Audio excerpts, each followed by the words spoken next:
प्रिय विद्यार्थियों, स्वागत है आपका कबीरदास जी के शब्द। प्रिय विद्यार्थियों, इसी कड़ी में आज हम कबीरदास जी के एक और अन्य महत्वपूर्ण शब्द, जिसे पद भी कहते हैं और मैंने जैसे कहा कि संतों के यहाँ इसे भजन भी कहा जाता है, जिसे वे बड़े मन लगाकर गाया करते थे, उस शब्द की व्याख्या हम यहाँ पर करेंगे।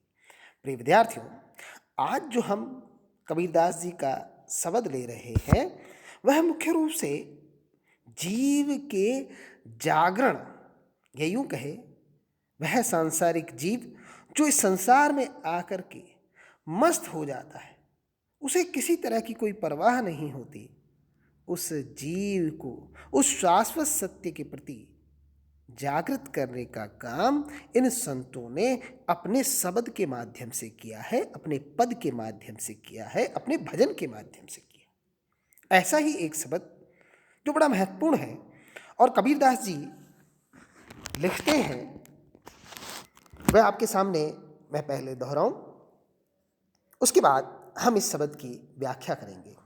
कबीरदास जी कहते हैं कि मन रे जागत रहिए भाई, गाफिल होई यसतमति खोवे, चोर मुसे घर जाई। षट चक्र की कनक कोठड़ी, बस्त भाव है सोई। ताला कुंची कुलफ के लागे, उगड़ग बार न होई। पंच पहरवा सोई गए हैं, बसते जागण लागी। जुरा मरण व्यापे कुछ नाही, गगन मंडल ले लागी। करत विचार मन ही मन उपजी, न कहीं गया न आया। कहे कबीर संसार सब छूटा, राम रतन धन पाया। बहुत सुंदर शब्द कि जब राम रूपी रत्न प्राप्त कर लिया तो फिर ये संसार व्यर्थ सा लगने लगा। वे जीव को जगाते हैं और जीव से यहां पर मन से, मन ही है जीव का जो स्थिर नहीं रहता, इधर उधर दौड़ता फिरता रहता है। तो उसे ही संबोधित करते हुए कबीरदास जी कहते हैं कि हे मन जागत रहिए भाई, हे मन तू सदैव जागृत स्थिति में रह, क्योंकि यहाँ पर चारों ओर तू मोह माया में फंसा हुआ है। इसलिए वे कहते हैं कि मन रे जागत रहिए भाई, गाफिल हो ये सतमति खोवे। गाफिल गफलत शब्द से बना है, गाफिल मतलब असावधानी में। प्रिय विद्यार्थियों, कबीरदास जी कहते हैं कि गफलत में हुई यसत होई, यसतमति खोए। यसत मतलब अपना अस्तित्व। इस असावधानी में, इस गफलत में तू अपना अस्तित्व मत खो देना। जैसा कि गुरु नानक देव ने भी कहा है कि हीरे जैसा जन्म है, कोड़ी बदले जाए। ये जीव जो है इसका जन्म हीरे जैसा है। मनुष्य रूप में जब आप जन्म करते हैं तो मनुष्य की देह धारण करना हीरे के समान है, लेकिन जीव इस बात को जानता नहीं और उसका हीरे जैसा जन्म कोड़ी में बदल जाता है, अमूल्य वस्तु सामान्य हो जाती है। इसलिए कहते हैं कि तू असावधानी में, गफलत में अपने अस्तित्व को मत खो देना। क्यों? चोर मुसे घर आई। यहाँ पर चारों ओर चोर घूम रहे हैं। चोर कौन? चोर से मतलब है यहाँ पर काम, क्रोध, मद, लोभ, मोह। ये जो माया की रूप है ये चोर है। और मुसे मतलब चोरी कर जाएंगे तेरे घर में आकर के, तेरे शरीर में। ये जब काम, क्रोध, मद, लोभ, मोह प्रवेश करेंगे तो मुसे मतलब चोरी, ये तेरे सारे गुणों को चोरी कर जाएंगे। आगे वे लिखते हैं कि षट चक्र की कनक कोठड़ी। कनक कोठड़ी, कनक मतलब सोने, सोने रूपी कोठड़ी। जैसा कि अभी मैंने कहा था, गुरु नानक देव ने भी कहा, तो सोने की कोठड़ी क्या है? ये शरीर है। तो वे कह रहे हैं षट चक्र। षट चक्र होते हैं मूलाधार, स्वाधिष्ठान, मणिपूरक, अनाहत, विशुद्ध और आज्ञा नामक 6 चक्र। ये साधना के, संतों के यहाँ जो साधना होती है उसमें इन शब्दों का प्रयोग किया जाता है।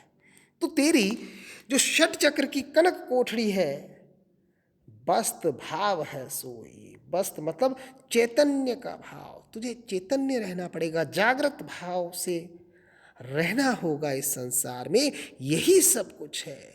और अगर तुझमें चैतन्य भाव है, तू जागृत है, तू सोया हुआ नहीं है, तो इस कनक कोठड़ी की रक्षा कर सकता है। आगे वे लिखते हैं, ताला कुंची कुलफ के लागे। ताला कुंची कुलफ, कुलफ भी एक तरह का ताला होता है, विशेषकर अरबी में कुल्फ को एक यंत्र होता है जिसे कुल्फ कहा जाता है, वो ताले जैसा ही होता है। तो कहते हैं जो कूंची वगैरह होती है, जो चाबी वगैरह होती है, तो तालों के लगते हैं। उगड़क बार न होई, लेकिन इस काया की कोई ताला नहीं लगता। उगड़क, इसको उद्घाटित होने में बार मतलब कोई समय नहीं लगेगा, अविलंब, कोई विलंब नहीं लगेगा, ये अविलंब उद्घाटित हो जाएगी, क्योंकि पंच पहरवा सोई गए हैं। इस शरीर के 5 पहरेदार हैं और वे तो सो गए। 5 पहरेदार कौन? हमारी 5 ज्ञानेंद्रियां, आंखें, कान, नाक, जिह्वा, ये 5 ज्ञानेंद्रियां सोई गए हैं। बसते जागण लागी, लेकिन जो चैतन्य रहेगा, बसते मतलब चैतन्य भाव जो है, उससे ही जागृत रहना पड़ेगा। आगे वे लिखते हैं, जुरा मरण व्यापे कुछ नाही, गगन मंडल ले लागी। और जब बसत का भाव आ जाता है, वास्तविक शुद्ध चैतन्य भाव जब आ जाता है, तो उस भाव में आने के बाद जीव जुरा मतलब न तो वृद्ध होता है न मरता है, ये उस पर कुछ भी नहीं व्यापता। जुरा मरण व्यापे कुछ नाही, ना वह बुढ़ा होता है, ना मरता है, ना वृद्ध होता है। उसकी आत्मा सदैव जागृत रहती है। गगन मंडल ले लागी, और उसकी लौ, ले मतलब लौ, ध्यान, उसका ध्यान गगन मंडल में लगा रहता है। वो सदैव ध्यान में मग्न रहता है, उस परम पिता परमात्मा के ध्यान में। इसलिए कहा गया कि जुरा मरण व्यापे कुछ नहीं, ऐसे जीव को ना तो बुढ़ापा आता है न मृत्यु आती है, क्योंकि उसका ध्यान गगन मंडल में उस निर्गुण निराकार में उसकी लौ, ले आया ना, लौ लगी रहती है। आगे कबीरदास जी कहते हैं, करत विचार मन ही मन उपजी।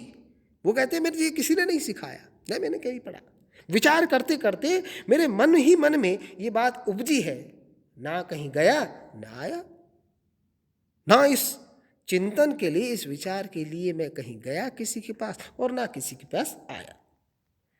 अंत में कबीरदास जी कहते हैं, कहे कबीर संसार छब छूटा। और जब ये अवस्था आती है तो कबीरदास जी कहते हैं, जब अवस्था से मतलब जब जीव का ध्यान उस गगन मंडल में निर्गुण निराकार ब्रह्म में लग जाता है, समाधिस्थ अवस्था हो जाती है, तो कहे कबीर संसार छब छूटा। और ऐसे समय में कबीरदास जी कहते हैं, इस संसार से जीव छूट जाता है, मुक्त हो जाता है।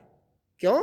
राम रतन धन पाया, क्योंकि इस संसार का सबसे बड़ा रत्न, सबसे बड़ी संपत्ति राम रूपी रत्न जब उस जीव को मिल जाता है, तो ये संसार स्वतः ही छूट जाता है।